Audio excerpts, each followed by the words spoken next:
Okay, we're going to do another chapter, Midnight on the Moon, Magic Treehouse book number 8 by Mary Pope Osborne. Chapter 5 is titled Hang On.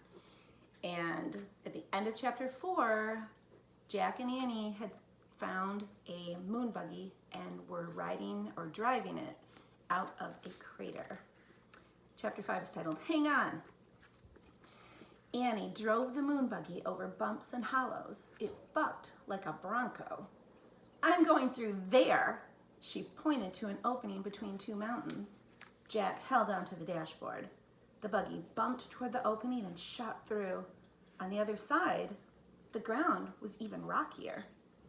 Look for the fourth M thing, said Annie, bouncing up and down.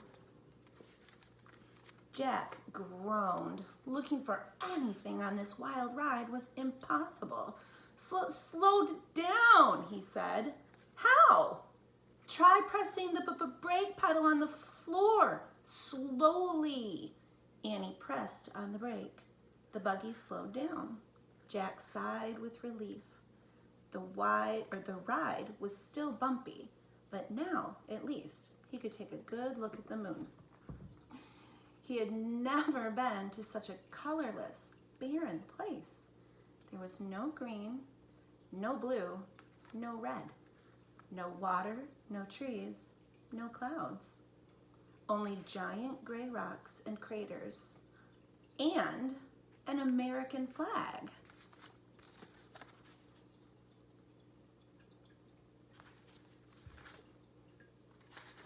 Oh man, said Jack. That's from the first astronauts who landed on the moon. And look, a telescope, said Annie. She drove near the flag and telescope. Then she put her foot on the brake until the buggy stopped. She pressed a button that said off. Then she and Jack hopped out. They took slow, giant steps to the site of the first moon landing. Beside the flag was a sign. Annie read it aloud. Here, men from the planet Earth first set foot upon the moon, July 1969 AD. We came in peace for all mankind. That's a good message, said Jack. He handed the moon book to Annie. Then he took out his notebook and pencil to copy the sign. Let's leave our own message, said Annie. What should we say, said Jack. The same thing, said Annie, but say we are the first kids. Jack turned to a new page in his notebook. In big letters, he wrote their message. Now we have to sign it, Annie said. Jack signed his name. Then he passed the notebook and pencil to Annie. She signed her name and passed the notebook back. Jack tore out the piece of paper. He put it by the flag.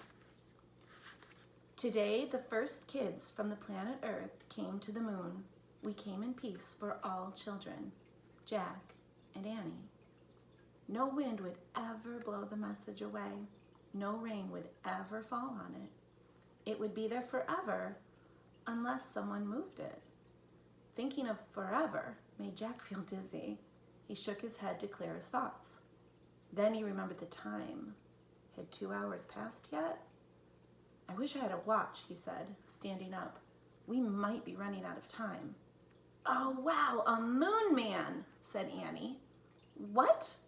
Jack turned to look at her. She was staring through the telescope. Jack walked over to the telescope. Annie stepped aside so he could look too. Jack gasped. In the distance, something was flying above the ground. It looked like a giant man in a spacesuit.